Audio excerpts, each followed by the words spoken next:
bebre won nsem ni mo but you know some crofoni bebre timinya kokodru na nani abre na oka wansem gidi but me say no I am very cautious on that area. Say mekasa wo bra means say denya abutre hwehwemu yie because menim say do a Christopher egu asase so dodo na de omunsua de and de no kra de ba kope omunsua de ubetimi di buga message bia betra radio so uwie ya obi phone line situma e be frɛ ne abo abaso especially so de ni haha na ka ho de ajajajaja ya be bo abaso sisi ya enti Christopher bebre nsua de enti okasa na uwie na bie phone line situma so mbe fresh on kra ka so so fo akasa pa eno ka ho bi na ma so fo bebre nsua de na so still omo de akokodo tra radio so kasa ejira mo pulpit preaching man favorite omo so na mo ngan yo komunim so mo kasa kire nkrofo a kro check bi anim but me emfa hu say minim se nipa bebre mu tie me omo ya Christopher no omo nsua de including akrachefo nyina me si omo nsua de America no minim de America me say me ansa na me kasa na ma hwehwem in fact osome wasase so nyina o pe osoma emu nipa pa bon pa sa wo kasa wo count ya Christopher ani ka beto so mienu osoma wo wiase nyina o po osoma emu nipa timi abon ewo omo som ni mu a se omo manu ane kura wo mo no omo nkyere se Christopher ya Bible yi ya bon yi papa I'm telling you and also another matter but still now no me no minim say eyeden ase nipa dodo na etie me kura no se bi bebre nsua de anasa de American community ho hwe na we won be fra bom abaso a minim se yeden a nipa ba ko na mienu bi ta kire anasa nkrofo bi se kokko mama sa o me intelligent o ma dwuma bi nto ka se we obe cross check obu a on fra woda but o ka se nyina no wato no osro sa ase this guy onye wait here this guy onye intelligent nto obu okra on tie obi on fra yeah ti minim se your nkrofo bebre won so a they are monitoring from afar obegina ba bi din na otie won o follow pa Mr. T SOMPA program no o the last year ne sa bredi ye nyina ka ho a nkrofo be vasensa me ba o munya metie de bi o mutie pa bebre ya intellectuals o mutie me but on frame me da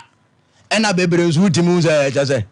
putogum hwiegum buga ya bia so de bia otie obo otie on fa nya adwuma so de bia obeti a oja ono so de obeti ya aboaro no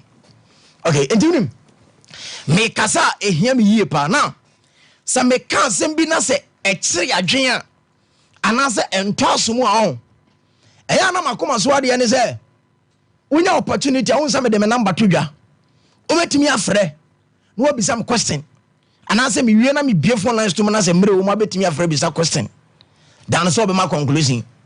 say bia matum futuro gu nkrofo ani me say nyame adwuma na se bia bibisa so obehwa unsa me kasa na me bie phone lines to me na bia me kan zembi no obi ante ase a the following week na me ba de nipa na ante ase me nya me hye da nya abutre kire mu din na afa de mu da ho ba wona maria ba kwa na me sere ne say o preach na fire so for ne dia o bie phone lines to man nkrofo afre no mo say o cassette asofo na afa ne ema ugina so fire wo mo no unya abutre kire ne mu da ho de ya ne on fronka bibia nkere onka bibia emu da ho ne de onka hwe ba so fire de ya ne ha obefro aka cho say wo didi atem na no so another problem but ne na ego so enti me kasa na won ti bibia se a me de me number to dwa obetimi afre ofre na wo nyame a na asama mfa ko so afre wo benyame me chire ma chire enti sa samana opani ni kan no de kene kan no ehia me yie pa enti mami make a clear distinction between sa me se asofo ni nyina feli nyankopon ene bie mu nso me kan kire nkrofo a omaba mabu omutifie so omo nkwa asole na omo ka so omo pa asole papa ko mbenya bia ko osofo gina hefa ade na akofa sa asem kakraka we to ho so this is a huge contradiction into timuze ese me make a clear distinction chere se me de esie kese betontem no ho ba bia me gina yentie ne pa enti ubetie mi a mesi asofo egu asase so 95% anya Ghana nko asem na meka asofo egu asase so nyina di Nyankopon hwemo tantantan dendenden now sa asem na meka no eho na megina and I mean it many bresempa na meka no okay na wo kan se wie na so mo medi Nyankopon hwemo no wo se ye nko asole a anase nko hwemu a wo so mo nyina di Nyankopon hwemo na bede na wo se nko hwemu but listen to me make kira wo say 95% ne kire say aka 5% bi wo ti sa 5% na wo ho no menkire 5% na dwom mo ye anase menkire die ntia me de 5% ne to akiri na ma menkire masem ne mo tie meka se asofo egu asase so nyina om ye 95% na di Nyankopon hwama ne tentini tie twa nyina no se unim miguso ye nkyerɛkyerɛ ho nyina meba so but said ye dikini si bisa masem no a strike my adwen pa ese me kyerɛkyerɛ me nkrofo bi ti ase aha senka manka ho asem ne kora ebere miguso si sensem ne bana because ya si sensem ayiguso ayeka especially teaching some miguso ameka ho asem me nsisem koduru form anase me nkoduru ase no na sa explanations ni nyina ba ne nkrofo aye clear no mo ho de mbeza me kyerɛ aha but said ye dikini si kansa asem ne ntine se me kyirim in brief later mesa to us when yabutre na fe mabie mu yie intimacy asofo egu asase so 95% o ma feli Nyankopon aha na mesa de akokodo ka kire o se asole na yesi ye de ho ho a yesi ye tete nsole no sa asofo no krampu na feli chen obi a wo wiase tete nsole no ye ka tete nsole na so wonim aha meka Roman meka Methodist meka Presby meka Anglican meka Pentecost meka Assemblies of God meka CAC ha sa tete nsole na omosema ye nka ho asem na in fact no pa ne asole a eye Nyankopon adwuma yi mema basem be ka tro se sa asole no ene sa asofo no nso na feli chen obi a wo wiase mema basem be ka tro se sa asofo no nso no omo na ye nifrafo mu nifrafo pa ano ding e chen krofo bi a wo wiase good so ma me make a clear distinction about sa asem no tie me main point am pesa me twen wadwe gina so ne say Nyankopon efre asofo no anaso de na asole eba no ansa na Nyankopon de na asole beba no odi kan etena ase dwenye esusuye eye nsese ansa na ode cheche ne beba tie ne yo cheche ne wo ho sa na ye fe ne Christianity no me pa chawo Nyankopon adwen mu no edibro 5000 years because onipa yedi ka preaching gospel ne kire no ye frɛ no Abraham eje Abraham ene Nyankopon di ka preaching gospel na me ne umie no tie ni ene no one Nyankopon di ka preach kire no into Nyankopon ni Abraham kwa apam akese mienu baako ne ye frɛ no gidi apam a ekotene ne mu ena baako nso ye frɛ no twetiatwa apam gidi apam no eye tama na Abraham ya mumuntuntuni a onya ntwa twetia no ena Abraham gi Nyankopon die ne Nyankopon bu ne tinini obu ne bem ena Nyankopon ka kire ne se ontwere saa asem ne nto bimbo na wode ama no e wo bra wo ya mumuntuntuni na wagi na dia wo bu ne setinini no ontwere nto e ya pam kese a ono Nyankopon ne Abraham akọ e kire oba be fa saa pam kakraka no de adwuma owi no wasan ka kire Abraham se ontwe twetia o twetwetie wia nasene mu ma ebefiri nasene mu direct aba no wo mu nyina be ye nasefo no o mu nyina so se o mu twetwetie se ono Abraham na sa twetie twa no so no Onyankopon afa e de aye apam foforo anase apam a eno so ye soronko no so de be ye adwuma enditie sa momono ntoye gidi apam no na eye the concept of believing Christ into the righteousness and the holiness of God. Oje Christo dia Onyankopon bobu bem o de tene ne ba bechew eno ne nkrofo bebrese mo sole a wo se oji Yesu Christo di ya no do bo ne ya chew oji Yesu Christo dia no ba tene ne ni sa ne ma we zanjire enzemwe no ena ma esumu bebremu nipa ene nkrofo mo so me reasoning people ni bebre kura kaseti asa concept no se oji di ya no do bo ne ya chew ugidi anu aba betene ni now de na Nyankopɔn frɛ Abraham so yetene ne Abraham nya adwuma bia eye gidie kwa ene Abraham gi Nyankopɔn de wose gidie a wagye adi ntimabu bem se ba bia womfie duri masa wo boso wo be wo na ste wagye adi ene yete saa de a wo gidie no ma count ne se eye righteousness de ama na we no eye apam kase me pesa me ka kira wo se mesi ansa na Nyankopɔn de church na baba no odi ka planning eye ho nsese to ansa na wo de baba enti Abraham na Nyankopɔn di ka preach gospel ne kire no yes the book of Romans no and the Galatians no onya abotre kire mu but enye ho na me fenti me ka se me kwakofa sa we nyina no so ya another way ba se me brefu me bone to fama enti Nyankopɔn ene Abraham ya pam bi no mommono to yegidi apam ene twete atwa apam na mommono to yegidi apam na ho na me di free ba enti sa twete atwa no om ne be fra mu Jewfo a ekire Nyankopɔn beyi Abraham ase nipa baako anase na ase mu nipa baako na ye fe ne Moses a onam no so de emra 613 ede man say o man ya fe ne Israel no mafa se me man o mo pe na me no manya sa pam we o kan Deuteronomy chapter 5 verse 1 o kan susu people say emra Nyankopɔn de ama yen yi enye obe na Nyankopɔn de ama no na mum eye yen a ye wa hai wanfa ama ye janom wanfa ama ye nana wanfa ama obi ye ye wa hai ti Onyankopɔn se da ji Israel en wo de apam a anase asem a eye emra makoma 613 o de ma Moses ena ye benya Judaism anase Jewfo som a sa osom ne ye Israel fo nko ade anase Jewfo nko ade a obi pe no okomu Onyankopɔn gye ne tum nanso still kra no ukom na sa ukosom se de kra na ekun kase da woni Jewfo ntem Nyankopɔn make is add distinction no no so another matter enti Judaism ebae but Onyankopɔn di kan ene Abraham eko gidia pam ansa na woni de beko momonontoye I can say tweti atwa pam enti Nyankopɔn adwen mu no Christianity anyini eten Judaism entitie ebre to bre so na no Nyankopɔn nam na ko Moses so say won osom na me de aba na eye so powerful e great no wotena anase akiri me de osom foforo beba na meyi odifu obi to kan Deuteronomy chapter 18 now do verse 15 na wo say kai na hunu say odifu wote se me na Nyankopɔn be yi amamo ono na montie no now sa word na Moses kan so odifu wote se me na me pa cho eye sensitive emodo patin o ka so odifu wote se me a ho ne tenteni di te atwa nyina ne se odifu wotimi semra te se me tie efi se Nyankopɔn bo so ne ansa se adifu mi no pe na asemra adifu aka nyina be kire mra na se Moses ene di kan se mra Joshua, Samuel, Isaiah, Elijah, Elisha,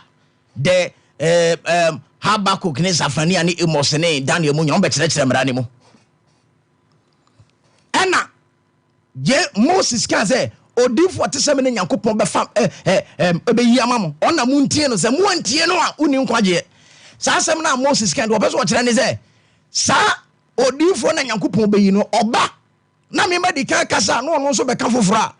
de oba kan de twa me masem ne mu nti no use word say ono na mu ntie no nti me no kasa Yesu Kristo no masem so Moses no masem according to the Moses can was say sa odifo ono na mu ntie no wa wantie no obetwa ofuru mu amatwene nti afi concept na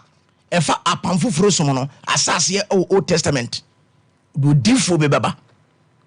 oba mu ntie no meaning ye betie ne dia na chese o wasem a ode ba na so o mra ode ba hallelujah amen ti Yesu Kristo nso kura na asem ne ne mra ene na adwe ode ba ti ansa na Nyankopɔn de church ne ba no wadi ka plan e ebre to bre so na an wo say you prophet ba ko no nam no so se ne honkom prophet ba ko ne fe no Jeremiah, two great prophecies ba ko Jeremiah chapter 3 verse 15 was se beba se enanim no mema mo hwefo a woda makoma so na obeye ne memman no wonimde ni hunumu na ebeba se memman ni benyini abetintim wo masem to the sense apamada kan kromu mi se kira kwan na kampeso ma ye foforo efiri se miankasa mba betena o makoma hu na betena o yam the same prophet no Jeremiah chapter 31 efiri 31 eba no sa kan the same thing say hwa emra media mam wo esre yi so de mede mensa na atwere egu aboapono so muhu na makenkan nea ebewo foforo ni mu apam foforo ni mu de mede besa moyem. That is the concept of the Holy Spirit. Afa nkonkron ba betena wo mu wonam ba bia oni nyankopon communicate asem ni gu yam asem ni gu mu ti wo se me ankasa metwere me nsa ngo makom mede besa moyem. On foni no yembeza makacho ni say ansa na Kristo som beba no nyankopon di ka tena se planning e di vision eto ho or purpose or but ansa na odi church neba. Okay, enti edidimo a na Isaiah mu nyina omu se nkom fa sa apamfo frosum no emoseni odifo Jonah mu nyina no yaka se Joel mu nyina no nyankopon na momo so ese nkom efa apamfo frosum no entitie me pesa me ka kiro se Christianity ni wo sisi ya na efiri ba bi na eba na nyankopon na ode cheche ne bae no o wa adwen ne botani ne so ade hunu bi nti ode bae ti Yesu Kristo ena enkom hye ne befa ne so aba Yesu Kristo aba be lande wasase so afi papa na asase se ono nso eye na dwuma obie na no anasama wo kan ze mo ate se osetetefo ne se na media mese mo se ubetie no na de mese mo se no eye different from the Moses kai na kire se owura Yesu Kristo ndi Moses di kan na o se mo ate se osetetefo ne se na media mese mo se ti de mese mo se to aso no etwa dada ne mo nti o se mo ate se osetetefo ne se dofo na tan otamfo dabi media mese wo se nipa otan wo no ono na sira no na bompa ye ma wotamfo mo ate se osetetefo ne se eni ensi eni anamu na sinzi esi anamu media mabasa mbeka tro se so obi bo waso benkum afani fama no afei wo hu se New Testament na se New Covenant no ensi se ni nkyerɛkyerɛ fufuro wo entu kan Hebrew chapter 1 verse 1 wase ni wanyankopon na tete no wonam emre hodo ni suhodo so kasa kyerɛ adifo ne agyanom no enayi mu nso onam ne ba no so akasa enti do onam ne ba no so akasa eno ne sese ye ba behwe enti Christianity no nyankopon wa adwen ne botaye ne sese bi ansa no wode ba Yesu Kristo ba asase so asase sa wo ka ne nsɛmpa no. The first message that Jesus Christ preaching ye the first message that Jesus Christ preaching as so. The first message Matthew chapter 4 verse 17 was say and then yanka quotation brief me work here babe mpeso bi atie ne pa asam na medical kana dekani bisa me ne hia me ye panto bi antie ne ye pa why confused why make us asem na wonte ase bi a wo se ma make contradiction bi atie ne enti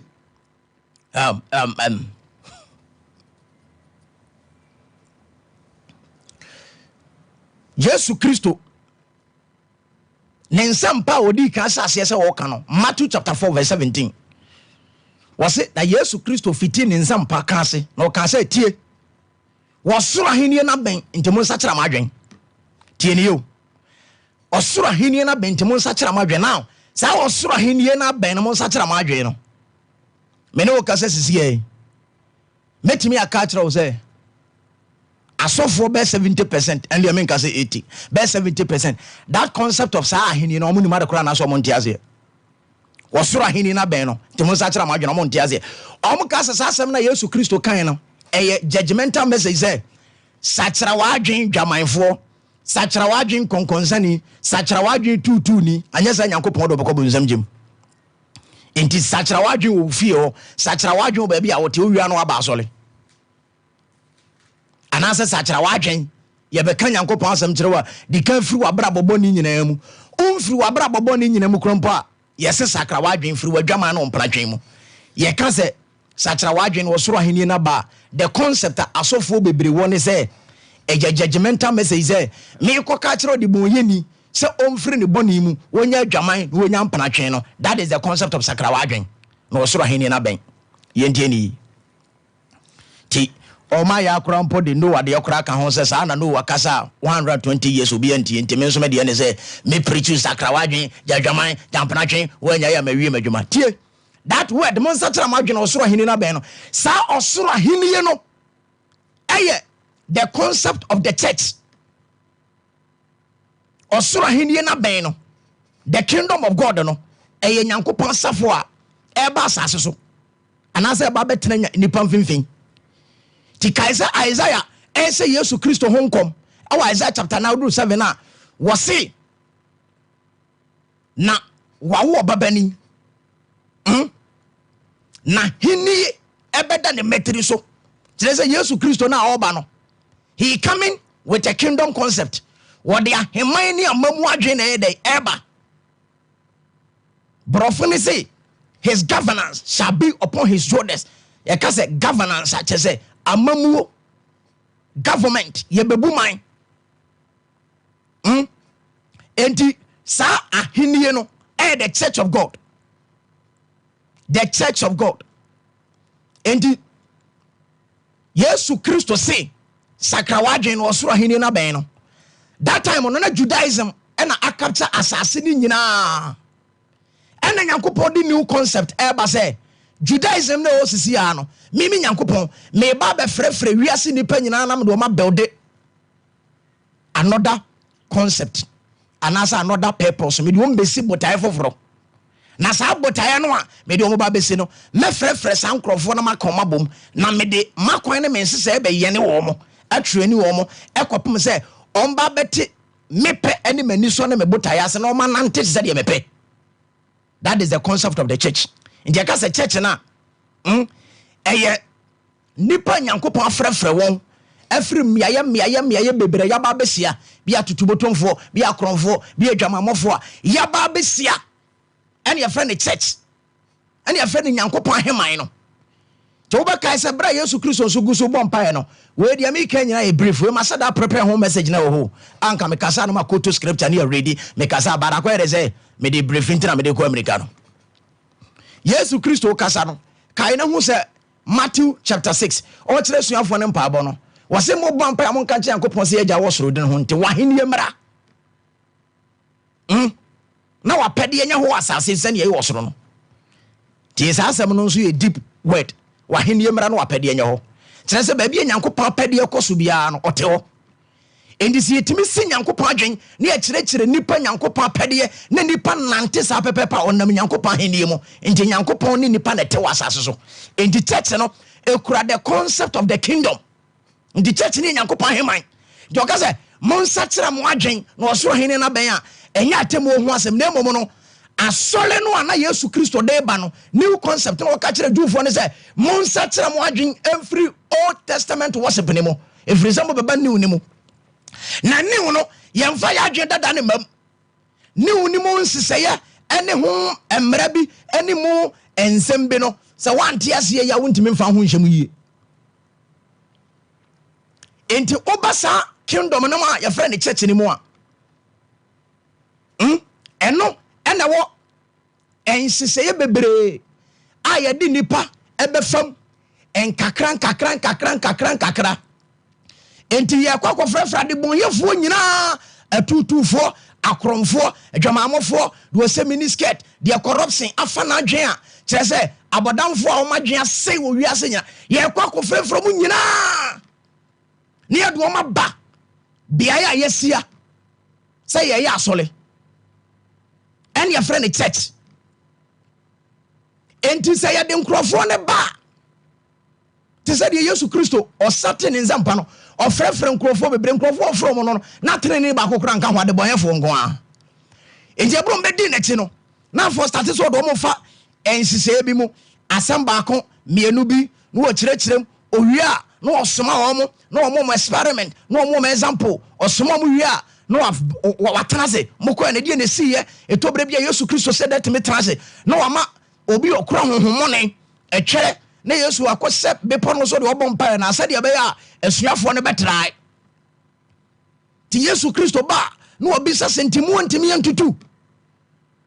tienie that concept no ahun se na Yesu Kristo di nipa ne nam mu no eye training concept just Yesu Kristo etiti nipa o titi nipa na wodi nipa fansisem kakra ekopem se obefrim pempenso bi anase gina bi gina bi so ubetimi aba bese urade a it is a practical training unim one time me hu se apostle be Pentecost apostle kase ba ko kan se me am say me and I'm say anya hwe abasa the church is a religion indeed or see Christianity yentichi tenene wo board so na eye work I say yenya kan asem ne kire wa na started the bobra but the concept how can say yentreni ni permanent say urade nti no wana say akasa akire ofa ko bobra but ye Yesu Kristo nya sa adwene no de bae Yesu Kristo betreni ade boyefo practically nti uka say yentreni di bonye ni no wana say wakasa onka hwe unye bibia sa ugina di bonye ni enim ka chense adwama mo mpra twenye jakro no ene nkonkonsa already no wanka say nim say enya dada ene no wanka say nso afiri man ko ope na ohia skills and as a power ability be I bet me transforming every sabrabonim that method ne skills in Yesu Kristo de bae ti Yesu Kristo wi na dwuma ni nyina no ene o briefing ni nyina no se tie monko ya mama nyina mesuafo woni pa bia mbesia ni bia no monfa ne mfa training mu akopem se oba be te se me and some American ni nyina ya America bad way intelligent no wo follow yenteni yo enti akofrafra de boyefo ne adoma fa enseseye mu enkakran kopem se obefree the state of a baby abedu the state of a young man abedu the state of a father oba Kristo somo ye were 3 stages I say make sure say me yourself na ma so le baby menene nanamo a esese me hu ni state say we wadru hefa obi obedi ka ba nyankopon mu bia no oya bofra motofo a baby na sam ya mabo wana bibia timi convince na chinchin waji bibia di enti nipa otie mu dia wraho kasa ye apostle Paul okasa wa Galatians chapter 4 udu verse 19 a wose me mankuma me kum wa wo biem sam wo munche ka matie mu na masatra me ne ifiri sam isoro na je se obi baby Christian tibia ne hu ti apostle Paul say sankam yo han ka mese some strategy enso aso for me ni mo mu de debia one way no one method no ye gina members anim and debia repetition one way of teaching apostle Paul say mo munche ka mese some strategy ye ka se kwa fa so ye say urade a training. Now, in brief, message you on a broad and as I deep say the medical speed no. Mempenisa batabasa to TUD is a I be hundred bezamtre. To the bezamtre is in brief no. A Juma Yankopon de say yensano, Ephesians chapter 4, 11 bepim 12 what say. Se wa frebia yo asomafo adifo nsempakafo akyerɛkyerɛfo ne ahwɛfo se ɔmfa ntoto hotemfo no kɔpem sɛ wo mu nyina beduru nyankopɔn ba no ho gidie ba ko yemu ebeduru nipa wo wie nyini ate sɛ Yesu Kristo was it till they all come to the measure and the stature till they come to the state of the perfection state. Till they become the measure of Christ. Was it ekopem say omu nyina beduru Yesu Kristo maye ensusudie ne tebia so. Esese nipa ni nyina beduru Yesu Kristo maye ne ensusudie ne tebia so. Eno ne the concept of the is Christ. The picture of the maye no. Speedy woman tiama otimu se metam no krosa ama how am pese me hihye nsem no enkosa abate ye it is a picture we matwa kire we on picture matwa kire we the measure the stature and the fullness of Christ till they become the measure the stature and the fullness of Christ. Ephesians chapter 4 eba no udru 13 na wakasa akopem se nyina ye bewie pay te se Christ aso for mandate no ti nipa bi obaba so de dem wo bia no ye won sese de nifamu enkakran kopem so ba be se Christ eno na mabasa meka kire wo se aso fu egu asa asusu sese 95% no this picture me twa kire wo tie dodo na omunim sa nim die we meka kire wo se omunim so omu ya de foforo. Injadi omo ya ne se oba solia ni agina wani maka tro se jadwamamo jampanatwen jakrono jankonkonsa osole o chinchini enti hu ade bia no abrabo na wonam na nya papa na ne ka ho asem tro se jai mi wan no so no enya no ne concept anyankopon de ma Yesu so mfamra enti tie bi ka ka tro se ansa na Yesu Kristo beba no na onyankopon de botaye ne nsise bia ma no ye frɛ no discipleship enti Yesu Kristo se monko ya maama ni nyina masuafo ena asofo de sa asuafo sem na to nkyɛn asuafo nsese ne ye brodo e asem kase so di ni perfect training mun kakra ana ye de sa adwuma kase na to nkyɛn se ye training nipa ama na frɛ adwama mu empratwe mu krono mu achinchin mu ne momade na asofo ye de bia begina wani ma otebia na wo mu na nya ne aka ho asem akero se jai frim mewie amawie enada kase abonsam de awura asofo akomo no nti sofo adwuma ne se oba begina wani mu na aka akero se bone na wotimi ne jai uwia wawie nti unim se me preach na me kasa asofo na nkwase adwuma members ni bi kasa asofo ndo omanya dai because a chinchin wo ka ho asem omo sema ye chinchin ene ma tonton yi omo sema ye nkotobi na member no ono ye kan so ko chinchin asofo no be dai ede na asofo no be enso onim se practically no eye process eno na migusu ye ho teachings na me kasa ko animu a ye benya botra kire mu yie pa process edi nipa ne famu no utie me aha na obi antie me no process edi nipa ne famu nipa be se Christ or the amayen asofo ni bie na ti de me ka kire no o mani bie na o mani bom ho so no mbeti disciples pass ya me ka kire se acha boro so 5 years obehu asem be si wiase ebe ye wonwanwa se Christianity be ye fe ebe ye wonwanwa se Christianity be ya kono nipa betimi enyina ya kono nkuro ni amana yeyi okay enti sa failure we na make one asem sa sofo ni nyina faili enti bra me de ba wie no denti na me se okay o ma fe na me se kwaso ene se de wo adwen mu unu se society ni believe se ye kasa sofo bi ye nyame adwuma ya oyo obi ade bia wo preach bonsam jem heaven bonsam jem jadwaman jampanatwe Yesu be wo so asase apapa agrado do be ko bonsam jem eno na wo believe se e yankwaje anase eno ni adwuma nyankopon de maaye according to society no nti preach some message na omofu se one sofo papa wa ba nyankopon yi wa maaye today bia no preach fear and panic ena mbaza be ka tro se sa kind of asofo ni bia na se sa preach ni bi na opede a ene se nyana abu ene wa asofo bebere ho so ahụ ọmụ mfasi kasama de so anso ntu nipa so ewo ho aha enti de na metwi wadwe gina so ne se o pese ukọ asole a ye ka enkwaje ho asem a eye jadwaman jampanatwen jakrono ene ade ne de ene bi ho ene esa asofo ne bebere ọmụ bra mo ho ase ọmụ sa krompo bo nipa ọmụ ya do de ma nipa bebere ho aha enti me kase kwa asole a na me kire se sa asofo na hwehwe bi nako na okomu a eye den an kakran